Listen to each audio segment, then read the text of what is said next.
S news, সত্যের সন্ধানে অবিচল পথচলা। সমতল ভূমিতে তেমন কোনো পরিচর্যা ছাড়াই দার্জিলিং কমলা চাষ করে সফল ঝিনাইদহের মহেশপুর উপজেলার সীমান্তবর্তী স্বরূপপুর ইউপির কুসুমপুর গ্রামের শুকুর আলীর পুত্র শামীম। ভারতের দার্জিলিং থেকে আনা এই কমলা যেমন দেখতে তেমন স্বাদে। এরই মধ্যে কিছু গাছের কমলা বিক্রি করে অর্থনৈতিকভাবে লাভবান হওয়ায় আরও 4 বিঘা জমিতে 350 কমলা গাছ চাষ করেছেন শামীম। সুস্বাদু এই দার্জিলিং কমলার চাষ বাড়াতে সব ধরনের সহযোগিতার আশ্বাস দিয়েছেন মহেশপুর উপজেলা কৃষি কর্মকর্তা। ঝিনাইদহের মহেশপুর থেকে সেলিম রেজার রিপোর্টে দেখুন বিস্তারিত। স্বাদে অনন্যা, পুষ্টিগুণে অসাধারণ, তাই কমলার কদর পাহাড় ও সমতল সবখানে। পুষ্টিকর এই ফল একসময় শতভাগ আমদানি নির্ভর থাকলেও এখন দেশেই চাষ করছেন অনেকেই। ঝিনাইদহে এমনই এক বাগান গড়ে তুলেছেন মহেশপুরের চাষি শামীম। ছোটকাল থেকেই যখন 1, 2, 3, 4 পড়তাম, আস্তে মনের ভিতর হয়তো যদি আমি বাগান করতাম বড় হইলে আমার ভালো হতো, স্বাদ লাগতো মনে। তো আমি এসএসসি পরীক্ষা দিই 2008-09 দেওয়ার পর থেকে এরকম একটা বেকার অবস্থা মতো পড়ে থাকি। তো তারপর আমার আব্বা বললো যে ঠিক আছে, অল্প একটু জমি দিয়েছি, তুমি আস্তে আস্তে শুরু করো। আস্তে আস্তে শুরু করার পরে আমি প্রথম পর্যায়ে আমি নার্সারি ব্যবসা করি, যে ছোট ছোট চারা ব্যবসা। বড় ভাই ওসমান গনি চাচাতো ভাই, ও আমার ভাই আজ তো বাইরে ইন্ডিয়াতে কলমবান্ধা কাজে। তো ভাই আমার 40 থেকে 48, 49টা ডুগা নিয়েছিল, নিয়ে এসে বান্ধার পরে 35-36টা মতো ফুটলো। ফোটার পরে এগুলো লাগাই দিয়েছিলাম। দেওয়ার পরে আমি 2017 সালের শেষের দিকে লাগাইছি। তারপরে 2 বছরের ভিতরে আর কি ফুল আসা শুরু হয়েছে। হয়তো দেখতেই পাচ্ছেন যে আমার ব্যাপক ধরন আর ফল হেভি আর মিষ্টি, মালের গেটআপও ভালো আর সাইজও মোটামোটা। তা দার্জিলিং কমলা 1 এটা, হ্যাঁ, এই জাতটা খুবই ভালো। আমি প্রথমত 30টা চারা রোপণ করি। আমাদের কৃষি অফিসার আছে, ওনার কথাবার্তার মতো আমি পরিচর্যা করি। আমার এখানে 15টা গাছে ব্যাপক পরিমাণ ধরন এসেছে।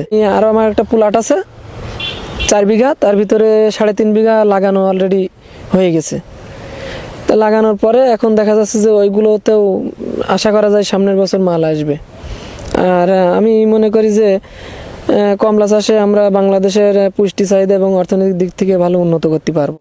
আমার এখানে প্রতিনিয়ত তো প্রতিদিনই মানুষ আসে, কমলা পরিদর্শন করে, দেখে এবং কেউ খেতে চাইলে খাওয়াই, দেখায়, খুব বলে মিষ্টি হয়েছে ভাই, চারা দেন। চারা বিক্রি করি, প্রতিদিনই তো চারা বিক্রি করি। দূরেতে মানুষ আসে, এসে দেখে এবং চারা নিয়ে যায়, তারা কিনে নিয়ে যায়।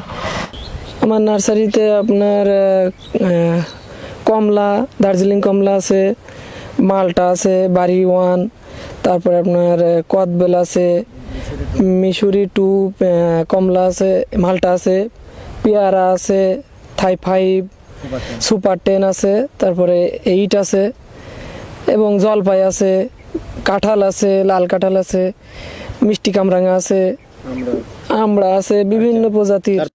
আমি ছিলাম বেকার, আমার মতো যারা আছে অল্প একটু জমি জায়গা আছে, তারা হয়তো ভাগে বর্গা নিয়েও কমলা চাষ করলে বেশ স্বাবলম্বী হবে এবং তারা উন্নতি করতে পারবে। সরকারি সহযোগিতা পেলে আমি আরও আর কি উন্নত করতে পারবো। আমার এলাকার যে দিন মজুর আছে তারা আমার কাছে খেটে খুঁটে খায় প্রতিনিয়ত, যে প্রতিদিন 8 থেকে 10 জন লোক আমার কাজ করে। আজ 2-3 বছর ধরে মনে করেন কমলা বাগান পরিচর্যা করে, তারাই দেখাশোনা করে এবং তাদের সাংসারিক দিক থেকে বেশ মানে লাভবান হচ্ছে। সৌন্দর্য এর ইনকাম আছে, পরবর্তীও আরও 3-4 বিঘে লাগাইছে। তা আমি চাই এলাকার মানুষ সবাই মিলে এই কমলা বাগান লাগাক, আর বাংলাদেশের সরকার এই চাষ বাগান প্রতি এদের উদ্বুদ্ধ করুক এবং এদের সাহায্য সহযোগিতা করুক। এসএসসি পাশ করার পরেই 2008 সাল থেকে তিনি কুসুমপুরের মাঠে রাস্তার পাশে নিজ জমিতে নার্সারির ব্যবসা শুরু করেন। ভারতের দার্জিলিং থেকে তার চাচাতো ভাই উসমান গনির আনা কমলার ডাল দিয়ে কলম তৈরি করে তা থেকে 40টি চারা দিয়ে 2017 সালে তার যাত্রা শুরু। ইতিমধ্যে 15টি গাছের কমলা বিক্রি করে ভালো টাকা পাওয়ায় কমলা চাষে আগ্রহী হয়ে একই মাঠের নিজ জমিতে আরও 4 বিঘা জমিতে 350 কমলা ও ফাঁকে ফাঁকে পেয়ারা ও আম বাগান করেছেন শামীম। তার নার্সারি ভর্তি দার্জিলিং কমলার চারা বিক্রি করছেন 100 থেকে 150 টাকা করে। প্রতিদিনই বিভিন্ন অঞ্চলের মানুষ তা নিতে আসছে। আমার বন্ধু বান্ধব আছে, আমার ছাড়রা আছে, তাদেরকে আমি নিয়ে আসি এখানে। আমি তাদেরকে আমার এই ভাইয়ের কমলা বাগানে এর কমলা দার্জিলিং কমলা খাওয়াইছি, তারা অনেক সুনাম গেয়েছে। আমার ভাইয়ের কাছ থেকে চারাও নিয়ে গেছে, অনেক চারা নিয়ে গেছে, তা আমিও খেয়েছি। অবশ্য অনেক সুস্বাদু রসালো কমলা চাষ দেখে, ভালো ফলন দেখে আমরাও প্রস্তুতি নিচ্ছি। আগামীতে আমরাও কমলা চাষ করার সিদ্ধান্ত নিয়েছি। কৃষি বিভাগের সহযোগিতা পেলে তিনি দার্জিলিং কমলা চাষে শতভাগ লাভবান হয়ে তা ছড়িয়ে দিতে পারবেন দেশের বিভিন্ন অঞ্চলে। এরই মধ্যে দার্জিলিং কমলার সুনাম ছড়িয়ে পড়েছে সবখানে। হলুদ কমলার এমন সমারোহ এবং শামীমের বিশাল দার্জিলিং কমলার বাগান দেখতে ও চারা সংগ্রহ করতে দূর দূরান্ত থেকে আসছেন অনেকেই। এই দার্জিলিং এর চারা প্রত্যেকেই বাইরে থেকে, আপনার চৌগাছা, কোটচাঁদপুর, কালীগঞ্জ, ঝিনেদা, অনেক জায়গা থেকে, দূর দূরান্ত থেকে, চুয়াডাঙ্গা, ওখান থেকেও লোক এসে চারা নেয়। শামীনুর ভাই নার্সারি সোনাগাড়ি রাস্তার পাশেই, ওনার গাছে মালটা কমলা দেখে আমি কিনতে ইচ্ছুক হয়েছি, তা আমি চারা নিয়ে যাচ্ছি।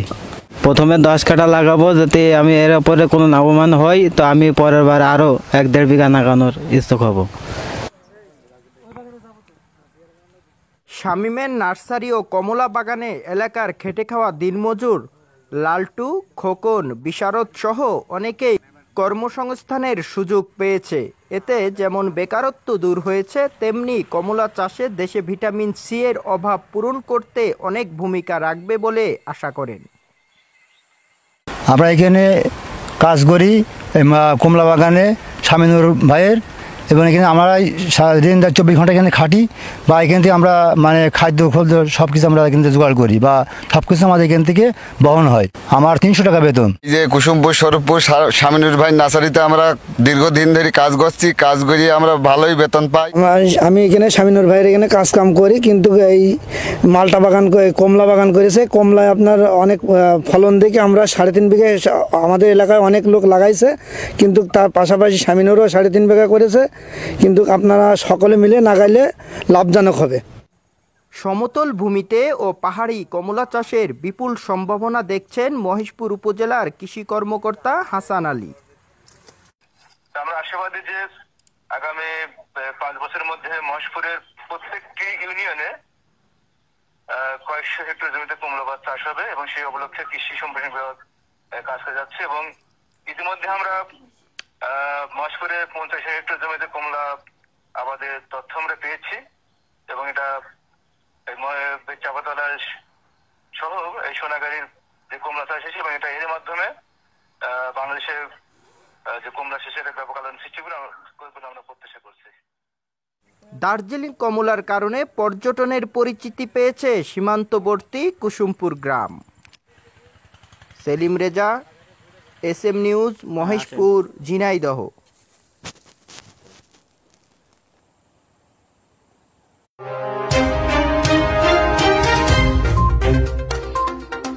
SM নিউজ, সত্যের সন্ধানে অবিচল পথচলা।